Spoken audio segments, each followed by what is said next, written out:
প্রিয় স্নেহের ফার্স্ট সেমিস্টারের ছাত্রছাত্রীরা, আজকে আমি যে বিষয় নিয়ে আলোচনা করব সেটি হচ্ছে তোমাদের যে এডুকেশনের জেনারেল পেপার রয়েছে এমডিসি, যারা শুধুমাত্র জেনারেল স্টুডেন্টরা রয়েছে তাদের জন্য আজকের এই ভিডিওটি অত্যন্ত গুরুত্বপূর্ণ। কারণ আজকের এই ভিডিওতে আমি যা প্রশ্ন এডুকেশনে দেবো একদম 100% তোমরা কমন পাবে।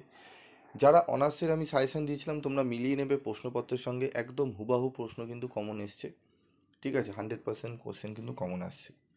তোমরা এডুকেশন বিশেষ করে দেখে নেবে, এডুকেশন সাবজেক্টটির সঙ্গে মিলিয়ে নেবে, এডুকেশনে অনেক কমন আছে। এবং এডুকেশন পেপারটির সাজেশান সেখান থেকেই নেবে যারা এডুকেশন পড়ায়। অনেকেই রয়েছে অন্যান্য সাবজেক্ট পড়ায়, তবে সাইডে ভিউ করার জন্য বিভিন্ন সাবজেক্টে সাজেশান দিয়ে দেয়।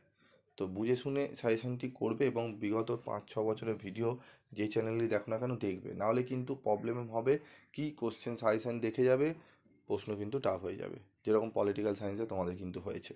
বারবারই বলেছিলাম অনেককেই যে টেক্সট বই পড়তে, টেক্সট বই অনেকেই তোমরা ফলো করোনি, বিভিন্ন সাজেশান দেখে তোমরা চলে গেছিলে। যাই হোক, তো এডুকেশনে সেরকম হয় না, কারণ এডুকেশনে তোমাদের আমি সাবজেক্টটি খুব পুঙ্খানুপুঙ্খ বিচার করে এবং উত্তরের কোয়ালিটি যারা আমার কাছে পড়ে, পিভি স্টাডি ক্লাসে পড়ে, তারা জানে কিভাবে আমাদের রেডি করানো হয় স্টুডেন্টদের, যাতে 75-85% প্লাস কিন্তু নাম্বার তারা পায়।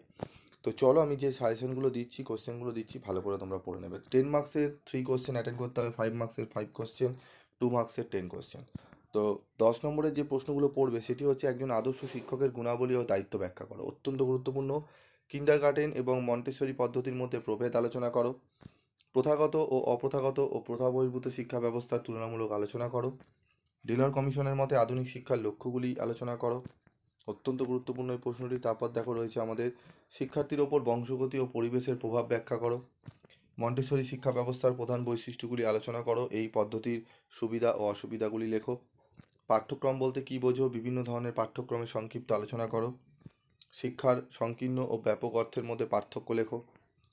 কিন্ডারগার্টেন শিক্ষা ব্যবস্থার প্রধান বৈশিষ্ট্যগুলি আলোচনা করো, এই পদ্ধতির সুবিধা ও অসুবিধাগুলি লেখো।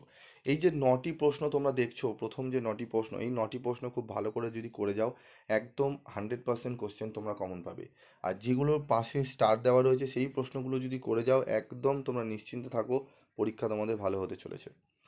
এর সাথে যদি আমি তোমাদের আরও প্রশ্ন রাখবো, তবে এই প্রশ্নের মধ্যে যেগুলো রয়েছে স্টার মার্ক 5-6 নম্বর, এবং এখানে দেওয়ার উপর রয়েছে 1-2-4 নম্বর প্রশ্ন, এই 3টি প্রশ্ন 5 নম্বরের, 6 নম্বরের 5টি হলো 8 এবং 9। 8 হচ্ছে 6টি প্রশ্ন, মাত্র 6টি প্রশ্ন স্টার দেওয়া রয়েছে। এই 6টি প্রশ্ন আগে রেডি করো। আশা করি এই 6টি প্রশ্নের মধ্যে মিনিমাম 2টো পাবেই পাবে, ম্যাক্সিমাম 3টে এখান থেকে পেয়ে যাবে। তবু আমি বলবো 9টা প্রশ্ন পারলে একটু পড়ে নিও, এবং অ্যান্সারের কোয়ালিটি ভালো করতে হবে। সোজা সরল ভাষায় তোমাকে পড়তে হবে, বেশি জটিল, বেশি বড়, বেশি, অনেকেই রয়েছে বিভিন্ন বই থেকে হুবাহু কপি করে তোমাদের কিন্তু নোটস বানিয়ে দিয়ে দিচ্ছে। সেই রকম নোটস কেনো, সেগুলো বড় হবে আকারে অনেকটাই বেশি, এবং ছোট করতে গিয়ে তারা অনেক ডিটেলস হারিয়ে ফেলে। তো জিনিসগুলো বুঝতে হবে। ঠিক আছে, আমি এডুকেশনের অনার্সে আমি পড়াই এবং জেনারেলও পড়াই। তো তোমাদের সেইভাবেই কিন্তু রেডি করিয়ে দিই আমি এডুকেশন সাবজেক্টটিতে, একদম নিশ্চিন্তে থাকো। উত্তর নিয়ে আলোচনা করবো, উত্তরের কোয়ালিটিও তোমরা দেখে নেবে কীরকম উত্তরের কোয়ালিটি আমি করি। তো এবার দেখে নাও আমাদের 5 নম্বরে 5 মার্কসের যে কোশ্চেন, সংকীর্ণ অর্থে ব্যাপক অর্থে শিক্ষার মধ্যে বৈশিষ্ট্যগুলি উল্লেখ করো। আধুনিক পাঠ্যক্রমের 5টি বৈশিষ্ট্য লেখো। প্রয়োগবাদের মূল নীতিগুলি আলোচনা করো। প্রজেক্ট পদ্ধতির বিভিন্ন স্তরগুলি ব্যক্ত করো। প্রথাগত শিক্ষার বৈশিষ্ট্যগুলি লেখো। বৌদ্ধ দর্শনের শিক্ষাগত তাৎপর্য কী, এই প্রশ্নগুলো ভালো করে তোমাদের কিন্তু রেডি করতে হবে। ঠিক আছে, এই প্রশ্নগুলো ভালো করে পড়ে নিও। তারপর রয়েছে দেখো পাঠ্যক্রমে ধারণা দাও, সহ পাঠ্যক্রমিক কার্যাবলীর উদ্দেশ্যগুলি কী কী, শিশুকেন্দ্রিক শিক্ষা বলতে কী বোঝায়, শিশুকেন্দ্রিক শিক্ষার জনক কে। ঠিক আছে, এই প্রশ্নগুলো ভালো করে তোমাদের পড়তে হবে, খুবই গুরুত্বপূর্ণ প্রশ্ন এগুলো যেগুলো দিয়েছি। তারপর রয়েছে দেখো ডিলার কমিশনের প্রস্তাবিত শিক্ষার 4টি স্তম্ভ ব্যাখ্যা করে। 4টি স্তম্ভ ভালো করে পড়বে, অনেক সময় একটা স্তম্ভই ব্যাখ্যা করতে দেয়, তাই মোটামুটি 5 থেকে 6 লাইন 7 লাইন মতো করে করে পড়বে। তোমাদের 5-এ আসলেও যদি লেখো মিনিমাম 5-এ তোমরা 4 কিন্তু পেয়ে যাবে। 5-এ 5 করতে গেলে আরও বাড়াতে হবে, তো সেরকম দরকার নেই। আগে 5-7 লাইন করে ভালো করে নোটসটা ভালো করে তোমাকে সাজিয়ে লিখতে হবে। তো এই সমস্ত বিষয়গুলো তোমরা অন্য জায়গায় পাবে না, আমরা যেইভাবে করি সেগুলো অনেক খাটনি করে আমাদের করতে হয়। তো তোমরা যদি নিতে চাও স্টাডি মেটেরিয়াল নিতে পারো। সহ পাঠ্যক্রমিক কার্যাবলীর উদ্দেশ্যগুলি কী কী, প্রজেক্ট পদ্ধতির 4টি গুণাবলী লেখো। এই 12টি টোটাল প্রশ্ন এখানে দিলাম। এই 12টি প্রশ্ন খুব ভালো করে যদি করে যাও, আশা করি 5 মার্কসের কোশ্চেনগুলো তোমরা কমন পেয়ে যাবে।